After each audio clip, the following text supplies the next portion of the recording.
젠프의 오늘자 메시지가 대박입니다. 저는 개인적으로 조이대를 겨냥했다고 확신합니다. 오늘 젠프께서 리트윗한 내용의 글은 바로 이겁니다. 정의는 이렇게 실현됩니다. 캐나다에서 한 노인이 빵을 훔친 혐의로 체포되어 법정에 섰습니다. 노인은 자신의 죄를 인정하고 자백했으며 다음과 같이 자신의 실수를 설명했습니다. 너무 배가 고파서 거의 죽을 뻔했습니다. 판사는 다음과 같이 판결했습니다. 당신은 절도를 저질렀다는 것을 알고 있으므로 저는 당신에게 10달러의 배상금을 지불하도록 명합니다. 당신이 이 금액을 지불할 수 없다는 것을 알기에 제가 대신 지불하겠습니다. 법정 안에 모든 사람이 침묵에 잠겼습니다. 판사는 주머니에서 10달러를 꺼내 노인의 배상금으로 국고에 납부하도록 명령했습니다. 그리고 나서 판사는 일어서서 법정에 있는 사람들에게 말했습니다. 여러분 모두 유죄이며 각자 10달러의 벌금을 내야 합니다. 여러분은 이런 도시에 살고 있기 때문입니다. 굶주림에 지친 한 노인이 도둑질을 할 수밖에 없었습니다. 법정에서 480달러가 모였고 판사는 그 돈을 노인에게 주며 이렇게 말했습니다. 문명화된 사람들이 사는 도시에서 가난한 사람을 보게 된다면 그 도시의 지배자들이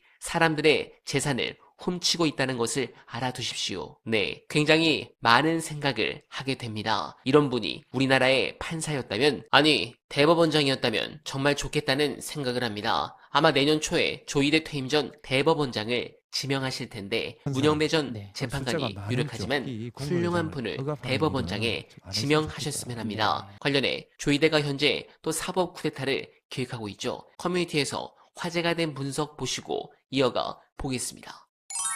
대법관 임명과 관련해서 대법원장이 목리를 부리고 있다라고 볼 수밖에 없어요. 예. 그러니까 왜냐하면 법원 행정처장이 실질적으로 이제 대법원장의 제청권과 대통령의 임명권 이 과정에서 실무를 담당하는 사람이기 때문에 행정처장이 있어야 되는데 업무를 담당할 사람이 없이 지금 계속 대행체제로 가고 있는 것도 문제고 대법관 노태혁 대법관 퇴임한 지가 언젠데 여태 지금 이러고 있는 것도 문제고 그러니까 결국 제 과거의 청와대 근무 경험에 비춰보면은 대법원장이 지금 뭔가를 고집을 부리고 있는 거예요. 예. 그러니까 내 사람을 시켜야 되겠다. 근데 본인은 제청권자지 임명권자가 아니란 말이에요. 그렇죠. 정이 그렇게 생각을 하면 그럼 절차대로 제청을 하든지 자기가 원하는 사람이 너무나 뚜렷하게 있으면 이제 그렇게 되면은 대법원장 자리가 위태롭거든. 예. 그러니까 이러지도 못하고 저러지도 못하는 아주 어찌 보면 이상한 행태를 보이고 있는 건데 이것도 사법부의 수장으로서 우리 사법부가 어떤 역할을 해야 되고 지금 어떻게 일을 해야 되느냐에 중점을 두고 생각하는 게 아니라 대법원장으로서 내 안위는 어떻게 되는 것이냐 이거를 우선적으로 생각하지 않으면 지금 있을 수 없는 일이 벌어지고 있는 겁니다. 그러니까요. 그리고 조이대 씨가 벌여놓은 일 때문에 그 법원 행정처장을 대법관 중에 시켜야 되는데 대법관들이 그걸로 선뜻 나서서 내가 하겠다라고 할 사람도 없을 것 같아요. 그러니까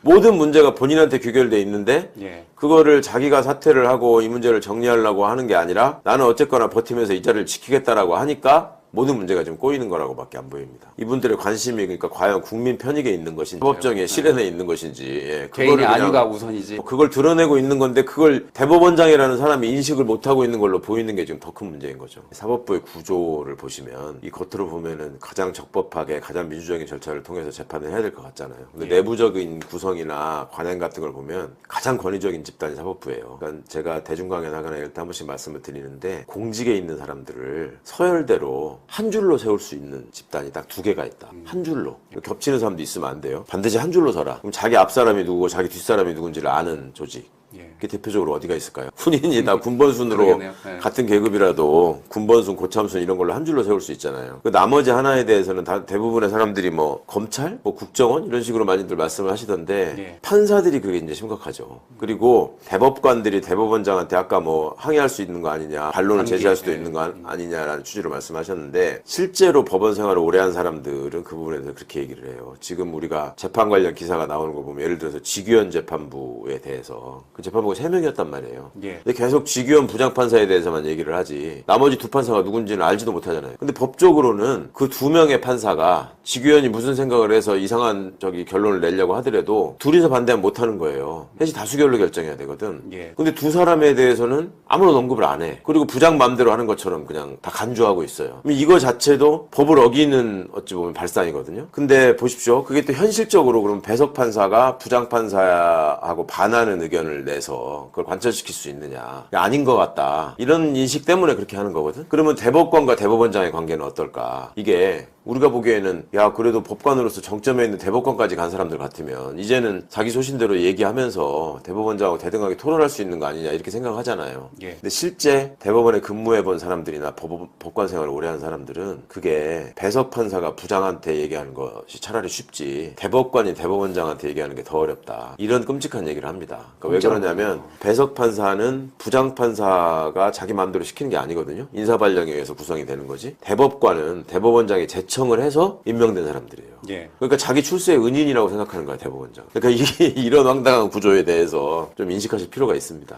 그러니까 이 사법 관료화가 얼마나 심각한 건지를 알 수가 있는 거죠. 이 사람들끼리는 대법관이 된 사람들을 저 판사나 법원 직원들은 마치 막 신처럼 대우하고 군대에서 왜 별만 달아도 어디 가가지고 막 그 껐덕거리는 거 있잖아요. 예. 그보다 훨씬 심하다고 봐야죠. 대법관들이 대법원장한테 하는 것도 그것도 심해요. 옛날에 양승태 대법원장 시절에 양승태를 광내게 하기 위해서 무슨 법원 체육대회, 법원가족 체육대회 이런 걸 했단 말이에요. 그럼 거기다가 그때 이제 화제가 됐던 사건들이 그거였잖아요. 여판사들한테 무슨 만화 주인공 옷을 입혀가지고 율동을 시켰다. 누구 보라고 한 거겠어요. 그래서 그것만 했는지 아십니까? 대법원장이 입장하고 돌아다니는데 대법관이 뒤에 따라다니면서 바구니 속에다가 비둘기 담아가지고 가다가 뚜껑 열어서 날리고 다닌 사람이 대법관이었어요. 그런 조직입니다. 근데 우리가 제대로 지금 알지도 못하고 그 사람들은 되게 그렇지 않을 거야 라고 착각하고 있는 거죠. 그러니까 그런 점들에 대해서는 뭐랄까 이제 그 재판에 영향을 미치고 말고의 문제가 아니라 그 공직자로서의 자세 예. 그런 의혹이 제기되고 기소까지 이르게 된 과정에 대해서 다른 모든 집단이 그런 거에 대해서 한 번씩 성찰을 하는 취지의 얘기를 하잖아요. 재판 결과를 봐야 되겠지만 여기까지 예. 온 게 대해서 굉장히 유감스럽게 생각한다. 법원이 그런 게 없죠. 그러니까 이제 그 소위 불멸의 신성가족이라는 책이 요새 이제 화제가 다시 되고 있던데 그 늘 말씀드리는 법이 모두에게 평등한 것인가 이거에 대한 의문을 제기하게 하는 모습들을 지금 이제 법원 검찰의 민낯이 드러나니까 실제로 법이라는 도구를 가지고 남의 인생을 판단하던 사람들이 자기들의 잘못에 대해서는 어떤 모습을 취했는가 하는 게 너무나 여실히 지금 드러나고 있는 과정이죠. 그리고 우리 시민들의 인식이 진짜 바뀌어야 됩니다. 이런 현실들을 좀 보시면서 그 전까지는 솔직히 무슨 그 피지배 계층이 저기 지배 계층을 보는 것처럼 네, 충격입니다. 결국 대법관 임명을 지연시키고 윤석열에 대한 판결을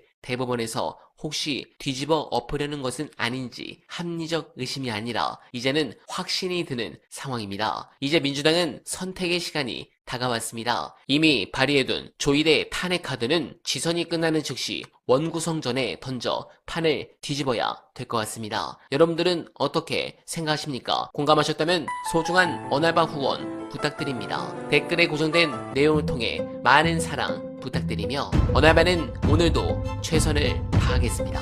여러분 고맙습니다.